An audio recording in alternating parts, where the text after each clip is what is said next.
Okay, so we're down to our last two clips here, and another movie you produced, and another real-life person, and a fascinating guy, and for cat lovers especially, The Electrical Life of Louis Wain, yes, which meant a lot to you, I think, to do that. Yeah, huge deal. You know, we had the script for a while. It was a beautiful thing. We couldn't quite fit it, and you know, people were making passes on it. Directors were toying with it for a while, and then Will Sharp came into our mix, and then I was just utterly sold on the project. Will is, I don't know if you've seen the series Flowers and since Landscapers. The guy's, he's an extraordinary, unique talent, and he's, you know, he's an auteur. He's got a very particular visual language, but he's constantly reinventing it as well.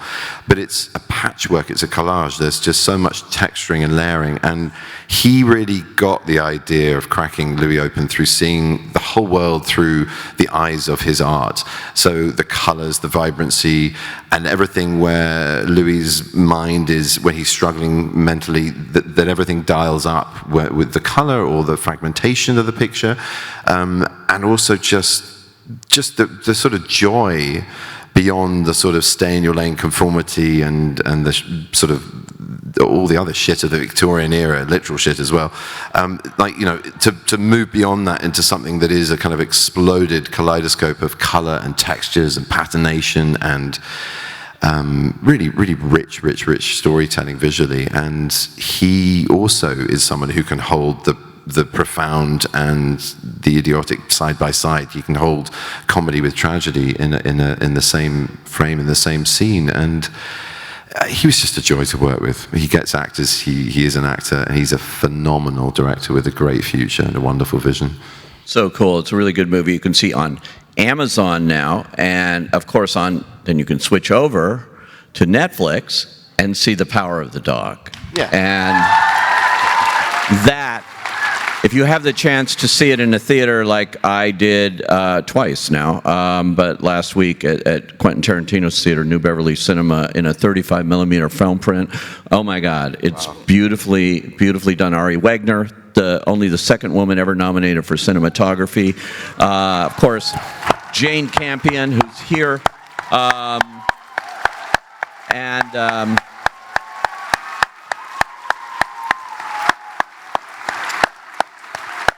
So, you know, talk about Phil Burbank. This is from a 1967 novel by Thomas Savage. At the time, Paul Newman optioned the book. This was shortly after HUD, and he was attracted in playing this kind of complex, very complicated character, even then, and it never got made until now. Yeah.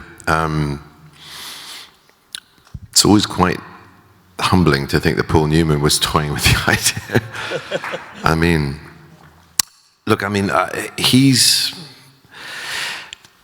rare that you play a character that you understand so deeply, or allowed to understand as deeply as this man, through both Jane's script and the passage we went through together in parallel, to get the character to feel what it was like to be him, to question him, to really kind of authenticate him and deliver him with respect of the original novel, of the original story based on a true story of Thomas Savage's family, and written by Thomas Savage, a man who struggled himself because of his sexuality in a time of intolerance, and to bring all of that to life, something seemingly very far away from what I played before, although obviously Turing, you know, rears its head as a man wronged for his sexuality, but very, very different milieu, very different story as a whole. Yeah, it's hard to say this, but I really like him. He's abhorrent. His behavior is intolerable and dangerous to himself and to others, and yet the searing pain of the man, the causality behind that, is something that I think we need to examine. I mean, it's a very specific thing to do with his repression. I don't want to give away too much if you haven't seen it, but I guess I have, and you probably have seen it. But, you know, although it's a very specific thing, we aren't going to really be able to move beyond toxic masculinity arising, whether it's on a global scale in world leaders or on a local scale in a partnership or a situation in a bar or in a car, unless we can look under the hood of it and understand it better. And this is obviously a very specific dilemma. And thank you. Yeah, I think it's about time, and we need to teach our sons to be feminists, and we can't do that unless we understand what the pitfalls are of being a male. And there are just ingrained cultural things that happen, and they're not as severe as being born into a time of intolerance. I say a time of intolerance as if it doesn't exist. It still very fucking much does exist. As we experienced a few weeks ago or days ago, whatever it was, that somebody spoke out against this film. It's extraordinary. It's extraordinary to think that there is a worldview that's only heteronormative in the 2022. It really is, but there we go. And I feel, I don't know, for me, the trip of this character as an actor was just to immerse myself in something utterly different from my lived experience on every single level. And to get to do that in parallel with one of the all-time great visionary directors, glass ceiling breaking feminist auteur whose work is just sublime, it's sensual, it's violent, it asks authenticity of its actors, and of every single department of the storytelling. What a double gift, this role and Jane Campion. So, I mean, I could talk for hours about it, but Is it true you didn't shower for, are you a method actor in that way? You didn't shower for a week doing this role? Look, I mean, the guy, it's become such a thing, this. It's so weird. I guess because we do shower quite a lot nowadays. But I don't know. I mean, yeah, no, I didn't. I didn't wash for a few days. But, and the costume didn't get washed for the whole shoot. Yeah, it was fun. It had a character of its own by the end. But the point is, you can't play someone who's that uninhibited by his physicality as he presents it, and also as he exposes it when he does wash, which is a very ritualistic thing. It's like a baptism rather than a shower. It's not a cleansing ritual, it's a deep cleansing ritual. It's a spiritually cleansing ritual, and it connects him with something pure that he can't connect to. And that's not why he layers himself in dirt and masculinity. He is that as well. He's both things. Both things can exist, I think. And I love that. I love the fact that, you know, there's the animal in him, to just celebrate that and not be precious or presenting yourself in that kind of way, to be really honest about your work and bring the outside in and just be a man of nature and animal and dirt and sweat and blood. There's an honesty to him, which, as well as his skill and as well as the deep searing pain and injustice in his life, really drew me into him. And he's funny and he's brilliant.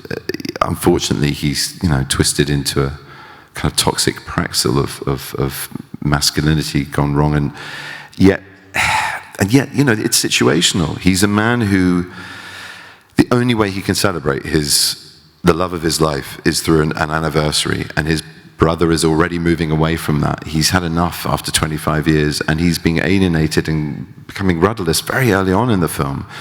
And then a woman comes into his brother's life, and it's not just that it's a woman, it's an other, it's someone who he can never have in his life. He can't have another.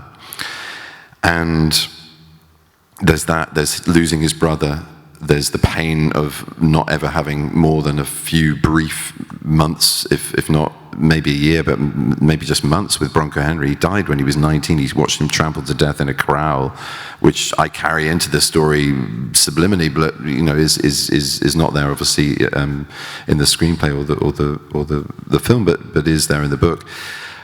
And also on top of that, to have everything that he's done to protect himself being discovered, being utterly exposed by this relationship with Peter, which is at first an aggressive one, an affront to his masculinity, and then a fascination with the strength that this boy has, who grows into a man in the course of that year, to be comfortable with who he is. And he can't do that. He's too far the other way, you know. And the pain of that, and then getting close to him, and then that relationship evolving. And I mean, what a great journey to go on with a character. You know, when you get a script like that, you go, I have a secret in my hand, and one day the audience is going to enjoy this secret. But not only that, you also have, because of how good it is, but you also have a secret as a character, and you're able to reveal that secret as the character in private and in front of Ari's lens, with Jane's sensitivity of how he's revealed in private. And it was just, I mean, it's a pretty hard one to beat, to be honest. It's what you just said there is amazing. It really is, because you just showed why you are nominated for an Academy Award, a BAFTA Award, SAG Award, Golden Globe Award, Critics' Choice Award, Thank you. On and on for this role, because it's one of your best, and we've seen so many of your best. So let's take a look finally here at our last two clips, not only of Power of the Dog, which we'll see, and The Electrical Life of Louis Wain. Here is Benedict Cumberbatch again. Yeah.